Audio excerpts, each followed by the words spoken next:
রাস্তায় বেরোতে একদম ভালো লাগে না। মানে আজকে সোদপুরে বেরিয়েছিলাম, আমার হাতটা ঠিক এইরকম ভাবে ধরে যায়, মনে হচ্ছে আমি হাঁটতে চলতে কিছু পারি না, আমাকে নতুন হাঁটা শেখাচ্ছে, আমি হাঁটতে পারি না, আমি রাস্তায় চলতেই পারি না, আমি ঠিক করে চলাই শিখিনি। না রাস্তায় ধরে বেরোবো না। হ্যাঁ তুমি বিশাল বড় হয়ে গেলে, মহান হয়ে গেছো তুমি একদম। নাটক। আর তার মধ্যে আজকে টোটোওয়ালাকে হ্যাঁ হ্যাঁ 20 টাকা দিয়েছে, মানে দেয়নি। কে বলছে দেখেছিস? আমি দিয়েছি 20 টাকা, তোর জন্য আমার 20 টাকা বেশি গেছে কোনে। আমি ওঠার আগে 20 টাকা দিয়েছি, তুই বললি কি দেয়নি 20 টাকা, ঠিক আছে? জানি না, আমার মায়ের কাছে আমার মা দিয়েছে, কিন্তু আমার কাছে দেয়নি। আমি দিয়েছি টাকা, মিথ্যা কথা বলছি। লোকের টাকা আমার অভ্যাস আমার নেই, জানোয়ার নেই ছেলে কোথা করে।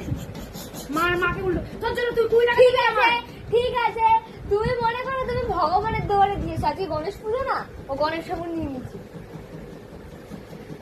শোনা, মাথা পাতা খাবি না কিন্তু। 20 টাকাটা আমি টোটোওয়ালাকে দিয়ে টোটোর মধ্যে উঠেছিলাম। যা রাগ লাগছে না আমার তোর উপরে, আজকে মনে হচ্ছে তোকে ঠাটিয়ে একটা থাপ্পড় মেরে দিই। আমার থেকে বেশি বুঝে শিখে গেছিস, তোর জন্য 20 টাকা আমার বেশি দিতে হলো লোককে। লোকটা শয়তান এক নম্বরে। ওটা তোমার ওটা তুমি ভগবানকে দিয়েছো মনে করো। আরে যার হাত পা নেই তাহলে 10 টাকা দান করবি, ঠিক আছে, কিন্তু যার হাত পা আছে তাহলে 5 টাকাও দিতে দিবি। ও মনে করো ওর খাওয়া যাবে না, তাই দিয়ে দিয়েছি। হাঁটিয়ে মারবো একটা এমন। আচ্ছা মনে করো আমি ওটা দিয়ে একটা ইয়ে খেয়েছি, কি বলে, স্ট্রিং খেয়েছি। তোকে মাঝখানে কথা বলতে কে বলেছিল? তা আমাকে যদি জিজ্ঞাসা করো দুজনে ড্যাপ ড্যাপ করে তাকিয়ে, আমি দিয়েছি। টোটোওয়ালা আমার দিকে তাকাচ্ছে, তুমিও আমার দিকে তাকাচ্ছো, তখন আমি কি বলবো? ওঠার আগে আমি 20 টাকাটা দিয়েছি, দিয়ে টোটোয় উঠেছি।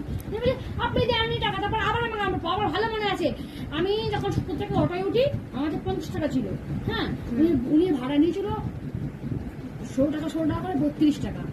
হ্যাঁ আমি টাকা ফেরত ছিল, আমাকে টাকা দিয়েছিল। দিছিল না, ওরা দিয়েছিল।